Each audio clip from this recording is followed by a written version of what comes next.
the Moneyweb Crypto Podcast, where we discuss all things crypto related. Your host, Kieran Ryan. The crypto industry in South Africa is maturing. We know this because the licensing process by the FSCA, the Financial Sector Conduct Authority, attracted more than 300 applications with some 256 licenses already issued. And it's not just crypto exchanges that are participating. Law firms, auditors, fund managers, and arbitrage providers are also now licensed. The Crypto Asset Association of South Africa, or CASA, is an industry body entirely voluntary that represents the interests of crypto asset service providers and their clients.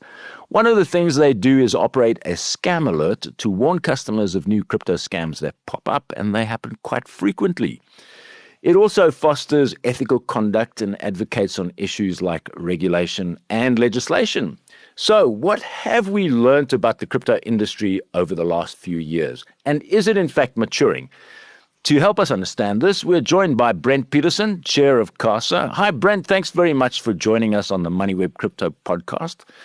CASA now has 34 members, I believe, so that's quite a representative sample of the crypto industry in South Africa. Maybe you can answer that question. What have we learned about the crypto industry in the last few years?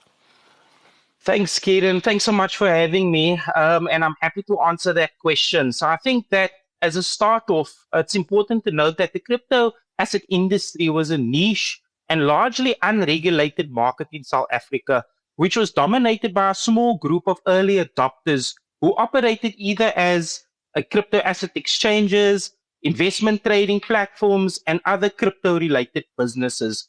But consequently, the crypto industry has grown exponentially as more individuals and businesses have actually entered this space. And this rapid expansion has come with its own set of concerns and pitfalls given the increase in scams, money laundering, and fraudulent and illicit activities involving crypto assets. So South Africa has experienced its fair share of major crypto scams, such as Mirror Trading International and AfriCrypt as examples.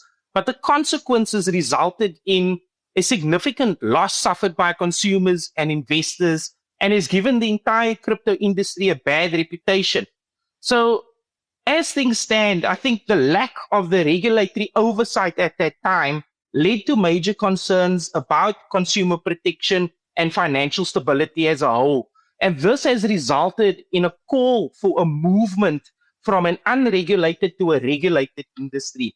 And in response to this, we know that the Financial Sector Conduct Authority and the Financial Intelligence Center have implemented measures to ensure that the rapidly evolving world of crypto assets operates within a legal and regulated framework, which is the financial industry. So, but I think as a point of departure, this publication, commenced with a position paper in 2021 with the IFWG, the Crypto Asset Working Group, setting forth a roadmap and specific FATF recommendations on how crypto assets will be regulated and rolled out in a phased approach in South Africa. And then next came crypto assets being included as a financial product under the FASE Act, which squarely falls within the domain of the FSCA. And we know that they are tasked with actually regulating the crypto asset service provider and the activity, not the crypto asset itself. So, and then we've got FIC also that has required cash to register as accountable institutions for AML and CFT purposes. And, given that movement from unregulated to regulated, the crypto asset industry was effectively formed because we are now required to operate within an existing and highly developed financial industry. And there was this clear need for CASPs to establish an association to navigate this collectively and advance the crypto industry as a whole. So it was our interest to do this, given the business activities of our members that vary from crypto exchanges, arbitrage providers, crypto intermediary service providers dealing with remittances and payments, crypto mining, fund managers, multi-sig security solutions, and associate advisors. So for us as CASA, it's our mission to try and develop market integrity and ethical practices amongst cash, complemented by a productive relationship and communication with regulatory authorities to promote the growth of a robust local crypto asset ecosystem that strives to educate and promote or protect consumers and investors while driving innovation.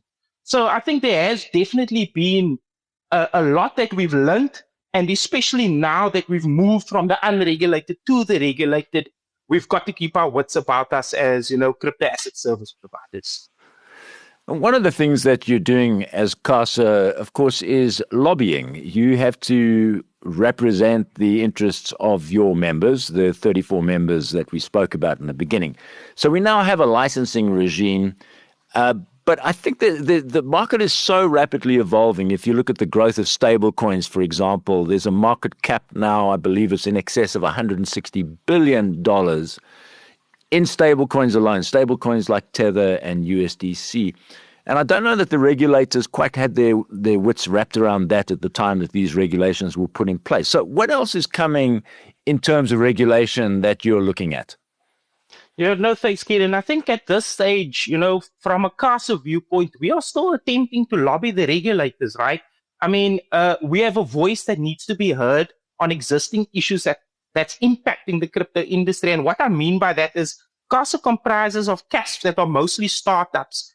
Some of them are medium-sized entities, and we have 2 large CASPs. And, the individuals behind these entities are super smart. They are well-respected amongst their peers in the industry because they have a deep understanding of the regulatory framework, and they've been involved in this space for some time and clearly understand some of the pain points that exist to them as CASPs being required to operate effectively in a legacy and a traditional financial industry. So from a CASA viewpoint, we have written to the regulators on several issues, some of them such as exchange control regulations, the tricky events relating to the externalization of capital, and most recently, and a hot topic is obviously the travel rule. With that said, we are not looking too far down the road when it comes to regulation, as we are trying to deal with the issues that are on our doorstep so that our concerns as industry players can be heard and taken into account as the industry evolves. So, I mean, from my viewpoint, we live in a country where we have an established legal and regulatory framework, and we understand that the regulators are committed to using the existing framework. But I believe as an attorney by heart that in this country, regulation is designed to create some basic parameters and also to allow CASPs to have the freedom to innovate and try new things within that, and also allow people who desire to participate as investors or purchasers have that freedom as well. So that understanding also comes with the responsibility to comply with the rules and regulations as it stands. And those rules should not be overly prescriptive, rather principle-based, to adhere to those objectives that are set out in the legislation. So CASA members understand that, right? But there is a need for a better collaboration and harmonization with the regulators and industry players. I mean, on the issue of stable coins, this is also something new, as you are aware, in the recent budget review concerning stable coins, it was noted by the IFWG their plans to release a paper on this year, specifically addressing stablecoin regulation. And I think this paper will probably be significant for lawmakers and regulators to consider as they work to establish regulations within the crypto asset landscape. However, it is essential to understand that the crypto asset class itself cannot be regulated due to its inherent characteristics, rather the CASPs or the VASPs that can be subject to regulation as evidenced by, the existing licensing regimes. So there is a possibility that separate regulation for stablecoin issuers may be developed, similar to approach taken by, the markets in crypto assets MiCA framework in Europe, which imposes specific requirements on stablecoin issuers. In South Africa, there are several stablecoin issuers. It's a current low liquidity and limited usage at this stage, and that kind of suggests that the immediate regulatory focus on stablecoins may not be advantageous, despite potential regulatory development in the future. But as for upcoming regulations, the FSC has not indicated any specific changes on the horizon, but there is a pressing need for not just supervision, but a more robust monitoring of compliance. And I think additionally as well, that the FSCA needs to consider, requiring or even looking at statutory audits for financial service providers holding higher license categories, because it raises concerns that, some orders may lack the necessary expertise in crypto assets, which could compromise the integrity, as I understand it, of the audit opinions related to blockchain-based assets. And there's also, we also discussed the need for integration, for regulations and other laws such as income tax and exchange control, as well as other practical implications dealing with cryptocurrency or crypto assets rather. And I think these kind of highlights the challenges, that we need to deal with. I would even say that there's another element that we need to at least mention is about integration.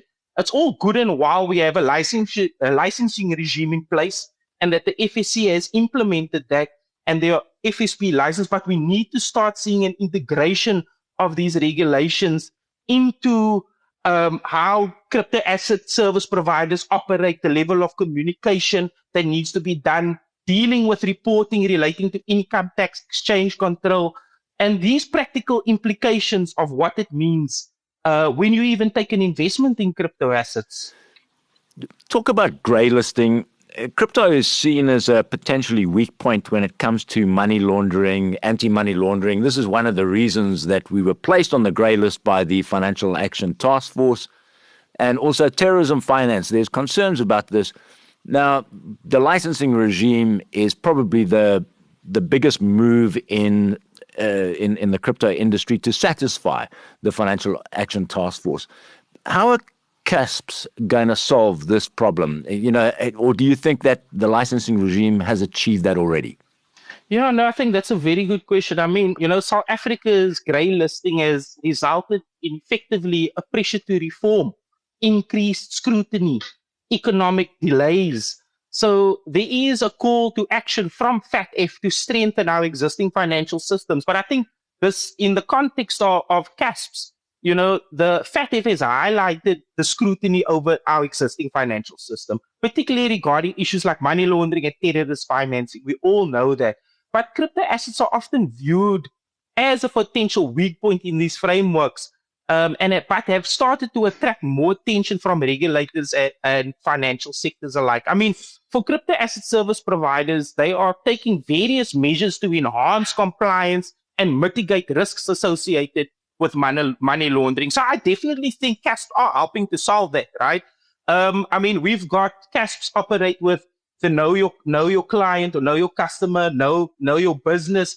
CASPs are implementing stringent KYC or KYB processes requiring the users to verify their identities before they can even engage in crypto transactions. So this helps in tracing transactions back to identifiable individuals.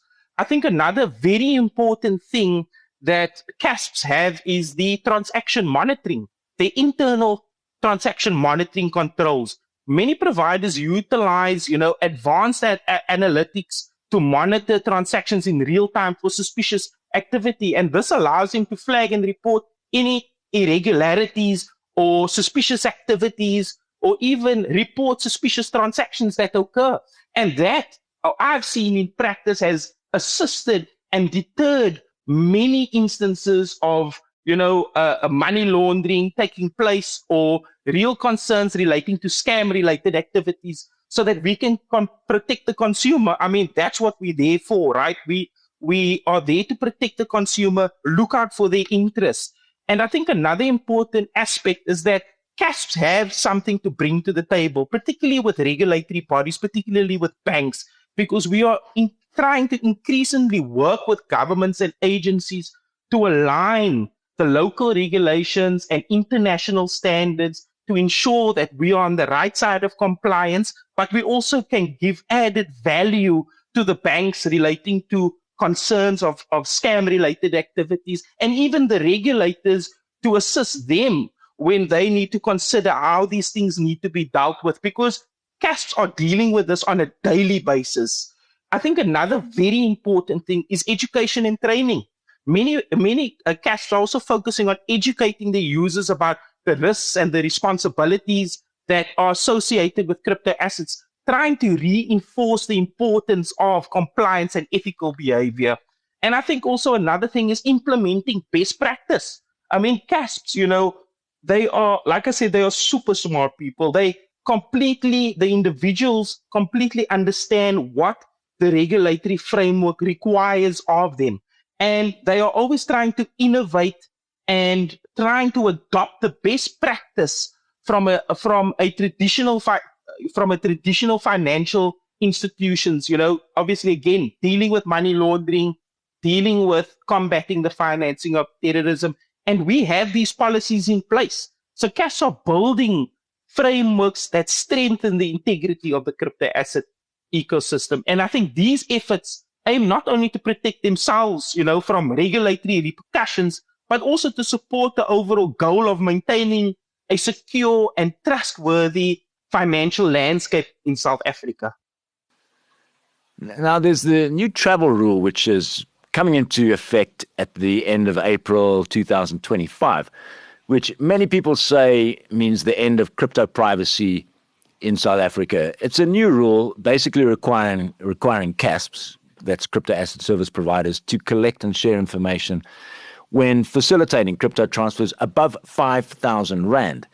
So this is it's a costly exercise, and I've spoken to many of the exchanges. They have to purchase software or lease software. That basically you cannot accept transfers from abroad or from another exchange where that person that is sending the money has not been KYC'd themselves. So you're getting this interlocking system here where everybody who's dealing in the crypto space is going to be KYC. There's going to be an identity on both sides of a transaction, in other words. Is this going to inhibit the growth of the crypto industry in your view? Well, look, I think it's the implementation of the travel rule by the 30th of April 2025 is a real big thing. Us as CASA, we are in the process of establishing a dedicated subcommittee to delve into the travel rule and the many considerations that need to be taken into account. I mean, we had our CASA meeting yesterday, and we took a deep dive into this, and the various members opted to join in this. And it's because, again, CASA comprises of majority of startups and some medium-sized entities. And to implement the travel rule, they might not necessarily have the in-house resources, skills, or expertise to be able to actually develop something like that. So what options are they left with? They're left with either outsourcing that service to a third-party service provider, which comes at a significant cost. Now, while we understand why the travel rule needs to be implemented, obviously recommendation or requirement or directive rather from FATF, the point is that crypto asset service providers were just recently licensed. We went through a stringent process in terms of obtaining our license, where we had to, provide and demonstrate that we've got the internal monitoring controls, what compliance methods and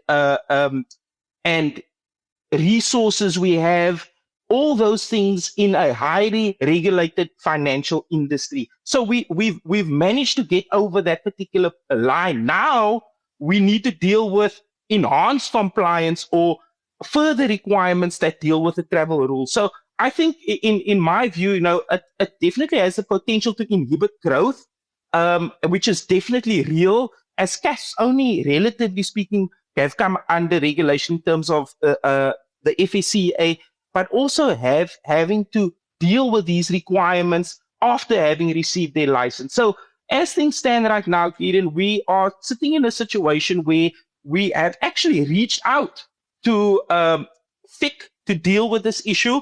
On the 12th and 13th of March, there was a crypto asset regulation and compliance conference that was held in Johannesburg, where one of the senior legal individuals in FIC presented their reasoning for the travel rule, and there were some questions that was asked. And I at least had the opportunity to kind of deal with this, because the biggest risk is, right, if you don't comply by that particular date, you will face sanctions. Now, that creates a real fear of the future for crypto asset service providers, because we just got our license and now we are now required to comply with the travel rule, which is further obligations, further costs that need to be incorporated into our business. So as things stand right now, our intention as CASA subcommittee is to deal with the identified issues, such as requirements to deal with vague guidance, because we've requested clarity on certain things. There's multiple methodologies which are used by international players, dealing with a critical issue of how we share the KYC transaction information of our customers safely and securely between the CASPs, how to deal with different systems, and also costly exercises versus open source integrations. And these are just some of the examples and the issues that we are facing. So while I understand the purpose of why the travel rule needs to be implemented, there is definitely a need for an engagement with FIC so that we can explain the challenges and the difficulties that the startup CASPs face. And at least there was a positive after the Crypto Asset Regulation and Compliance Conference. We received news that, they've heard our concerns, and we were fortunate enough for FIC actually to reach out to CASA, wanting to call for a special meeting so that they can understand the challenges that we are facing. So that seemed very promising for us, but it's very important to kind of strike a balance between responsible innovation and versus sustainable growth and compliance within the industry. So do you see a possibility here that the end of April deadline might be delayed, or that there will be a period of onboarding? In other words, you've got 6 months or 12 months to comply, or is this going to be just a sudden, from one day to the next, you're going to have to comply? How's this going to play out? Yeah, it's a very good question. I can't tell what the future may hold, but our hope is that there will be a deferment to allow a proper engagement between CASA and FIC.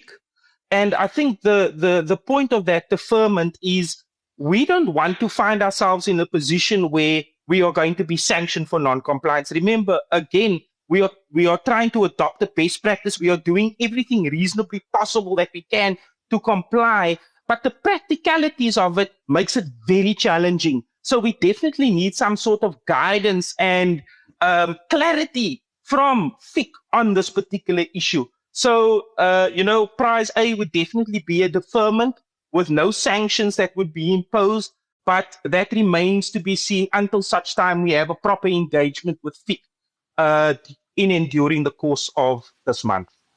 Finally, Brent, CASA has a scam alert. I was looking at it in the last couple of days. This is where you basically alert the public on new scams that come up around cryptocurrencies and Bitcoin and so on. And I guess if we had that a few years ago, we might have saved a lot of people from losing money in Mirror Trading International and AfriCrypt and these other scams that have come around. How do you gather information about these scams? And I guess the answer would be fairly obvious, because you've got CASPs, you've got the crypto asset service providers who are servicing clients, so they would be the first people to be alerted to this. But is this, and my other question would be, how are you disseminating this information to the broader market? Yeah, so I think, yes, we definitely have the scam alert, and checking tools are used occasionally, but not as much as we would like. I think the members of CASA are obviously the first point of contact, and that is to share information amongst the members of the association to deal with potential scams, obviously to protect the consumers in that particular situation. Cash are at the forefront of crypto scams, and it's in our business that we are occasionally even being used by criminals to scam people. I mean, there are money mules that are being utilized on our platforms. So identifying scams and gathering information about scams becomes a task of identifying how our platforms are being abused by criminals. This is critical. So for us to identify or utilizing our transaction monitoring tools, our algorithms that help proactively identify, fraudulent fund transfers. So ultimately, there are many scams. People fall victim to this who are facilitated either through social media platforms where people are promised unlikely returns, in a short turnaround time following a deposit. But the problem is sometimes that the people that are being scammed aren't even aware that the money that they are depositing is actually into a cash account. So, and the banks don't necessarily share that source of account details with cash. So it becomes problematic to prevent these, third-party deposits for some of our crypto asset service providers that operate exchanges. So I think, again, it's trying to build just a network of communication, putting measures in place amongst us as members to kind of keep the industry clean, deter bad actors. I mean, that's part of our mandate as CASA, to promote, ethical practices and also to hold ourselves accountable. So I think that, as things progress, we will definitely be able to use that more effectively as the industry moves forward. And for now, we don't disseminate that information to the broader market. It's purely dealt with internally with CASA, because, of course, if there are scams, we are under immediate obligation to submit a SAR or a suspicious transaction report, and that information is provided to FIC. But just for the sake of, the scammer not jumping to another platform or another exchange, we try and communicate that internally so that we can stop them on all potential fronts. So that's the intention of our crypto scam tool that we are using. Okay, and if you need information on that, of course, you can visit the Crypto Asset Association of South Africa website. There is a scam alert there. Quite interesting. It shows you what are the new and ingenious methods people are discovering for lifting crypto out of your wallet. You want to be aware of these. But we're going to leave the conversation there. Thanks very much for joining us, Brent Peterson, who is the chair of CASA, the Crypto Asset Association of South Africa. Thank you so much, Kaden. I appreciate the opportunity.